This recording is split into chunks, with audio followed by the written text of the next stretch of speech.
Hello everyone, welcome back to this channel where I bring you developments in the energy industry and what they mean. It's no longer news that the US administration has been pursuing a country-first approach in its relations with the rest of the world.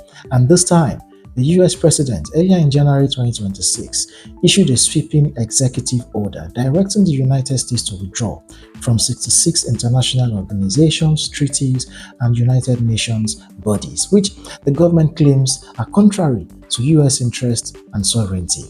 Now, some of these bodies that the US retreated from include the World Health Organization, the UN Population Fund, which is the agency focused on reproductive health and maternal and child services, UNCTAD, the United Nations Conference on Trade and Development. But most importantly, and for the purpose of this video, is the retreat of the US from the United Nations Framework Convention on Climate Change, which is a foundational treaty under which the Paris Agreement and the entire global climate negotiation framework operates. This makes the US the first country in the world to leave the Framework Convention on Climate Change. Now, beyond the United Nations Framework Convention on Climate Change, the move includes exits from major climate-related bodies and scientific institutions such as the Intergovernmental Panel on Climate Change, IPCC, which is the world's leading climate science assessment body, providing global scientific basis for mitigation and adaptation policy. There's also the International Renewable Energy Agency, IRENA, a global platform for renewable energy cooperation. And there's also the Green Climate Fund, which is a finance mechanism assisting developing countries to mitigate and adapt against the consequences or negative impact of climate change. And there are so many others. Now, this built on Trump's earlier withdrawal from the Paris Climate Agreement in 2025, marking a systemic dismantling of US engagement with international climate governance. Now, why does this matter? The United Nations Climate Convention is not just another environmental agreement, it is the legal and diplomatic core of global climate cooperation.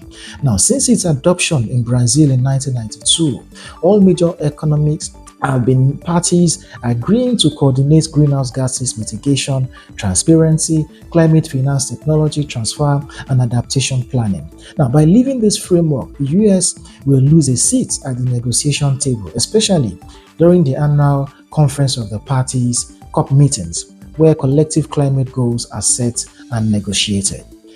The US will stop reporting emissions and participating in global transparency mechanisms on climate change.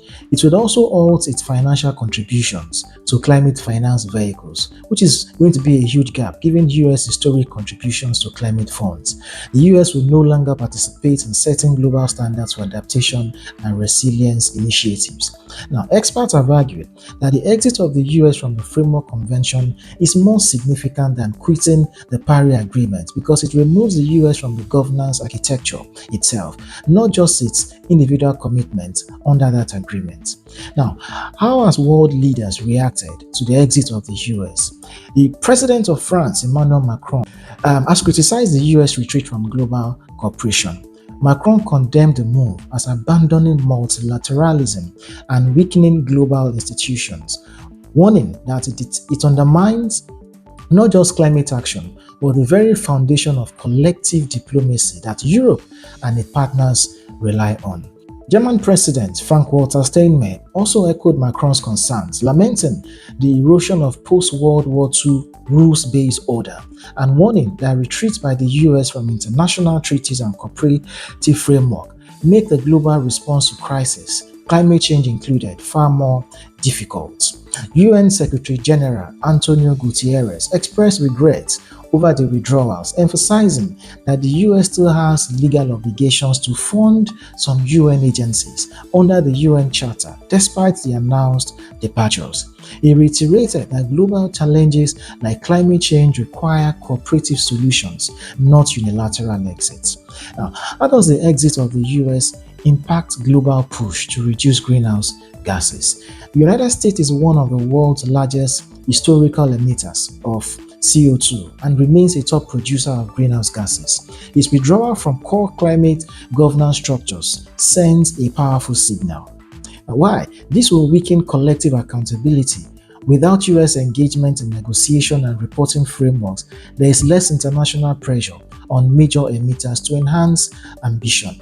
Now, this would also create funding and institutional gaps. Key climate finance mechanisms, including the Green Climate Fund, now would face uncertainty without contributions from the US. And this would also reduce the effectiveness of global stock stakes designed to measure progress against long-term temperature goals, which is 1.5 degrees centigrade targets set in Paris.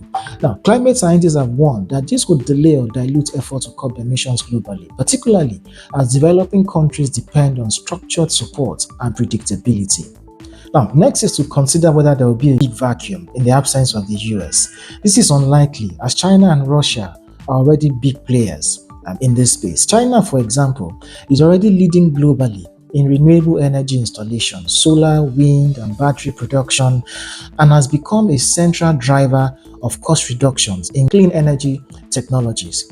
Now, even before the US exit, China's domestic investment in renewable capacity often outpaced US federal efforts. Analysts suggest that China could fill some leadership gaps in climate diplomacy, offering alternative forums for cooperation among developing nations and on technology transfer. Its role in global green supply chains, from solar panels to electric vehicles, reinforces China's influence in shaping the future of low-carbon economy. On the other hand, Russia's economic orientation remains strongly tied to fossil fuels.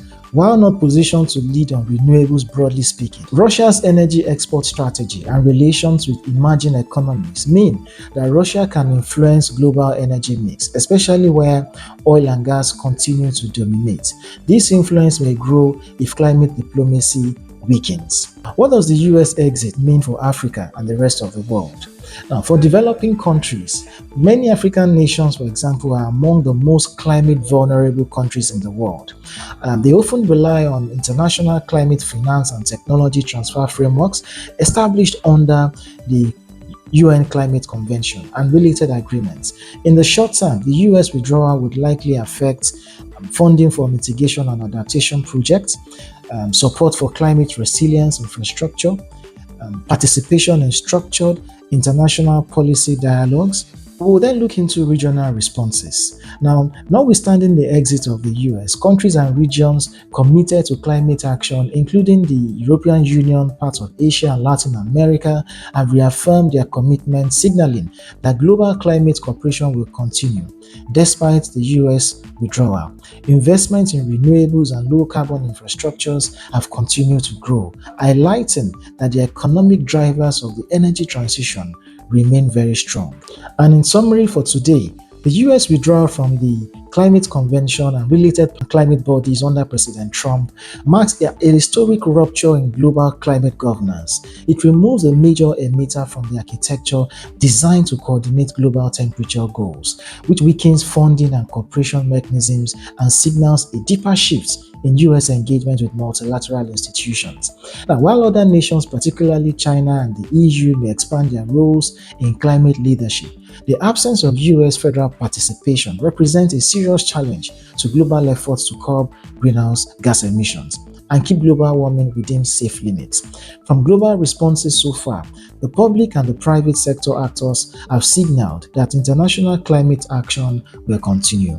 What remains uncertain is how quickly the efforts of other countries can fill the void now left by the exit of the US. Thank you for watching. I am Babatunde. Please share your comments and subscribe, and I will see you in the next one.